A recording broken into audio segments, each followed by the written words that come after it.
just constantly, always searching for the pieces. You must choose them carefully.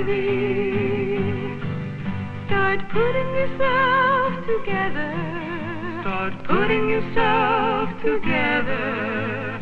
Putting yourself together the way you want to be. Do you have any idea what these are, outside of being puzzles? No. And you don't have any idea about what the picture is of? No. All right, well, let's take a look at that. I'd like to suggest this to you. Maybe your self-image is like a puzzle that you don't really have the overall picture of. That's why it's so hard to put yourself together, to find out who you really are. Where does your self-image come from? Valerie, how do you learn to know what you are? By the people around you, in a sense. Well, what sense? The image that they have of you, and you wonder, where do they get that image of you? And what do you do, though, when you think they've got an image of you? Do you start acting like what you expect them to think you should, or what? At times. It depends. Like in some form of authority. If it's a good image, you would play that image just maybe to help you out or whatever, depending on what situation you're in. Okay, but whose image is it that you're playing? The image that they have of you, not your own image. All right. Do you ever do anything to adapt to the image that other people have of you? Have you ever done anything significant to adapt to the image they have of you? To hide your own self-image? No, not really. Never? Oh, that's wonderful, John. Would you take your wig off? Sure.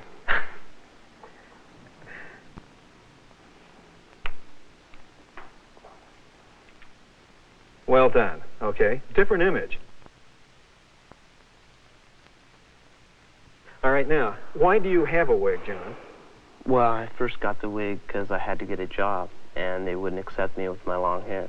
All right, so you got a wig to be their image. Yeah. Of what's acceptable. That's true. All right, so that's like what you're saying too, Valerie. Valerie, have you ever done anything to change your image in order to be what other people wanted you to be? Yeah. Like what? Well, just different times. If you go to different events, you would dress a bit differently. Like if you think there's going to be more adults, you wouldn't come the way you would dress when you're out with your friends. Valerie, in what situation have you found yourself acting out the role of being somebody that the other person wants you to be? When you go to like a guy's house to meet his parents, you can't exactly the first time you meet him be, as, I can't say loose, but the way you usually are. You can't be as free. Yeah, you have to kind of be very, very mannerly, whereas if you're in your own house, you won't. You sit like a nice young lady and type of things like that.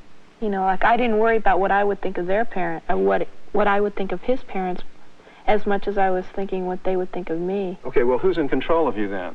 They are. They are. They are in control of you. Yeah. Okay, if they're in control of you, what kind of self-image might you have about you? What kind of a person are you then? I'm giving in. So that you're a giver-inner. Yeah. You are the different things that are expected of you. That's part of you.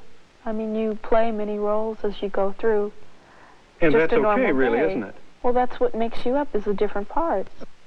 Okay, are you saying really that you believe people work their lives out by playing roles? I don't think they work their lives out. I think they're put into roles. All right, is that to their advantage? At certain times, yeah. At certain times. But the difference then to me would be whether you're choosing to act that way because you know it's profitable, or whether you're just acting that way because you don't know any other way to act, or you're just conditioned to it. Well, I'm going to take a look at that with both of you in regard to this. My own personal feeling is, it took me an awfully long time in my life to get free of all the conditioning that you're talking about. To begin even to be comfortable thinking that I could do something differently than I had before. You tell us about your Olympic thing, please. Lay that one on. What is it that you would most like to do in sports? Well, it sounds funny, but I'd like to pole vault. Why aren't you pole vaulting? I've never seen a girl pole vault before. Okay, but can you see you pole vaulting? After a lot of training and working out, I think I could. Okay, so after a lot of training and working out, that means that you would be doing something differently than you're doing now, right? Mm-hmm. Okay, but up to now, in this situation, you don't see yourself pole vaulting, and you haven't spent every afternoon out on the track, have you? No, I haven't. Right at this moment, you don't see yourself pole vaulting, do you? No. But can you see yourself pole vaulting? Yeah, eventually, if I break loose of all the conditioning and go into more athletic conditioning. All right, but that is a possibility, even if it isn't really like the Val of 5 years ago. That's true. All right, but would that be of interest to you? Would you want that? Yeah. Okay. What's something that you would like to do that you don't really imagine yourself doing? Anything come to mind, John? I do. I'd like to become some type of instructor in skiing or some type of ski patrol, some type of... Ski patrol? Yeah, something. Okay, do you ski now? Yeah. How long has it taken you to ski well? A couple years now. What would you need to do to become a really expert skier? I'd have to just learn a lot about skiing, a lot more. I'd have to get a lot more gutty. You've got a lot of things to do then to get there. Yes. Are you likely to do it? Yes, very much. Okay, Val, are you likely to pole vault? No. Okay, so you really don't see yourself doing that? No, I don't. Okay, fine. I'm sorry. Go ahead. No, I just haven't. I've never tried where he has tried skiing. He has been skiing, and it's just like a greater extent and depth of skiing is to be like ski patrol or ski instructor. Okay, what can keep you, in your mind, from being a pole vaulter? I don't know physically if, well, this might sound against a lot of things I believe in, but I don't know physically if girls are meant to pole vault. Well, it'd be nice to see them flying through the air. I guess it would. All right, take a look at it. I'd like to suggest this to you. The only thing that could really keep you from it is your own decision not to. Mm-hmm. Do you buy that? Because you could decide to, and you could do some things, right? Yeah. And people might say, no, Valerie, you can't pole vault because girls don't. And you might be blocked, right? Mm-hmm. Okay, all right, fine. That's the groundwork. I want to review very briefly because there's a very specific formula that we can use to find out where we're coming from, where we are, and how to get where we want to go.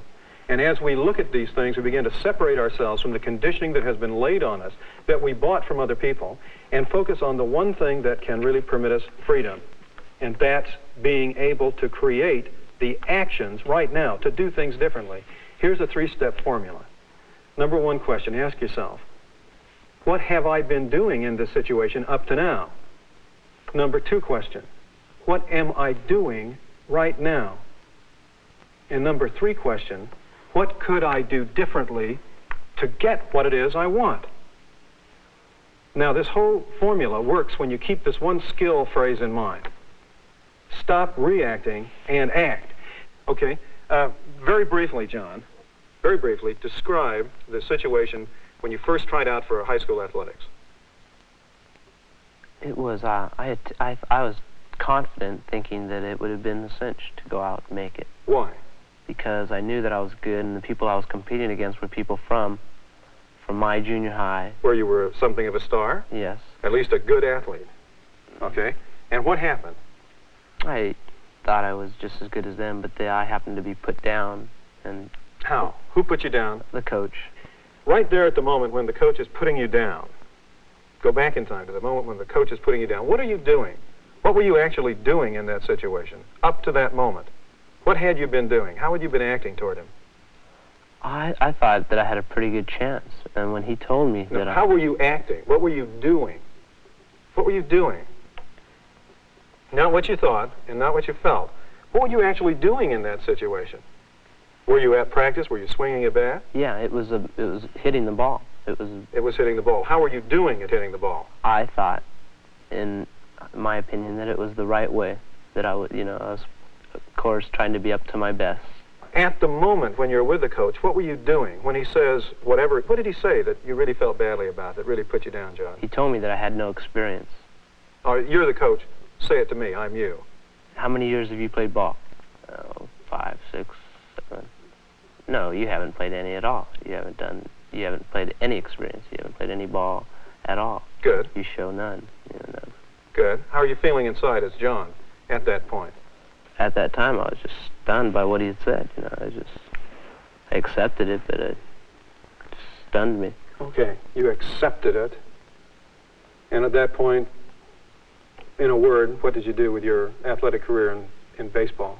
I just thought that was, the biggest put down I could have, And what did you decide to do? To get out. Okay, what were you thinking? Well, he's been conditioned to accept authority, that's all. All right. Somebody that is more experienced in baseball is the coach. And the coach says, no, you don't have what it takes, and so he's been conditioned. That's part of him. Okay. This man knows what he's talking about. He knows what he's doing. And if he says no, then it's no. All right. You put your finger right on the sore spot, excuse me, of where our self-image drops out. You knew what you had done up to that point, which means that you were acting according to the image that you had of yourself, right? Mm-hmm. And then all of a sudden somebody puts the screws on you or puts you down. You feel badly and you lose track of yourself. Exactly. Okay. Do you consider that to have been a turning point in your life? Yes, in a sense. Well, what was the sense, John? Because it sounds like an important one to me. Well, that in high school it was a different thing than junior high. It was more competitive. It was just different. And you no longer saw yourself in the same way that you did before? No, not at all. Well, not as the kind of athlete that you'd seen yourself in junior high. So you changed your self-image? Yes. Okay. This third question is the one that's really the most important one, and that is, what could you do differently in the future to get what you want in that kind of situation? How could you have acted? What could you have done with that coach in that moment to be accepted as you saw yourself being instead of as he saw you being? I should, or I would, ignore it and think about myself. I am the person I know and not what he thinks, and I shouldn't care what he thinks. I should think about more towards what I should do and what I know I can do. I should have just ignored him. Okay, tell us more. You should have done what at that moment to be free? I should have just ignored him, put him out of my mind, just said, you know, big deal, and performed better. I could have proved to him that I didn't care what he said. Or you could have proved to you that you cared about something more. Right, exactly. Which is you, your own image of yourself. I'm not suggesting that what we should do to be ourselves is to rebel against what other people are sending us. I'm saying just this, take a look at what other people are sending to you. Don't just react to what they send. Choose. Take that moment to do the action of choosing. Look for alternatives. What could you do differently to get what you really want? Because a problem is an opportunity to discover something about yourself in. It's an opportunity to grow. And most of us just take it as a problem and give up. And then we are less of ourselves. Look for alternatives. Find out what the alternatives are. What could I do differently to get what I want? So how could you use this kind of approach to help a friend who is having a problem knowing who he or she really was as an individual? Bill? Well, I guess you could have them look at their problem and take themselves out of the problem, out of the situation, because they can't look at it while they're so confused about worrying about themselves. How can they look at it if they're so confused worrying about themselves, Bill? Well, if they're out of it, they can analyze it using like the formulas, or see if they have alternatives and somehow switch it around so that they're in control instead of somebody else manipulating them, that they can hold the strings at times to adjust things. Okay. Anything else? No. Okay. I think if there's one gift that we could give a friend that was feeling badly about self or feeling put down, because that's the turning point, that's the problem area, is to say, okay, what could you do differently now to get what it is you want? I really feel that third question is fantastically useful because it immediately takes the mind out of trying to analyze the feelings, which are pretty tough to analyze, and puts it on what you can do, and that's a fantastic word, is do. What you can create, what action you can create, because I really do feel that to the degree we are creating the actions of our lives, we are discovering who we are. One last point, but before we get there, John, is there anything else that would make you more comfortable right now in this moment, that would let you be more you as you really are, just natural you? Yeah, I think so. Off with the hair. That's very good, and it's all on. By the way, I have this image.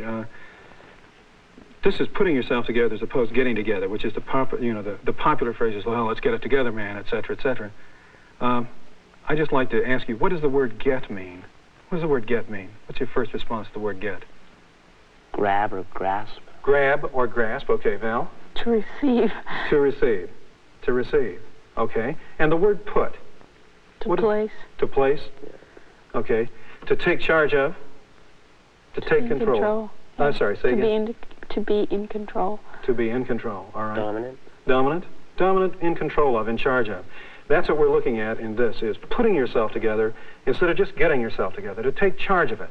Because when you complete these pictures, and go ahead now, when you complete these pictures, this is you as you were. Self-image is a lifetime puzzle. What you were is one thing, what you are now is something else, and what you can be is up to you. What you were is one thing, What you are now is something else. And what you can be, what you can be, what you can be, is up to you. Start putting yourself together. Start putting yourself together. Putting yourself together. And see what you become.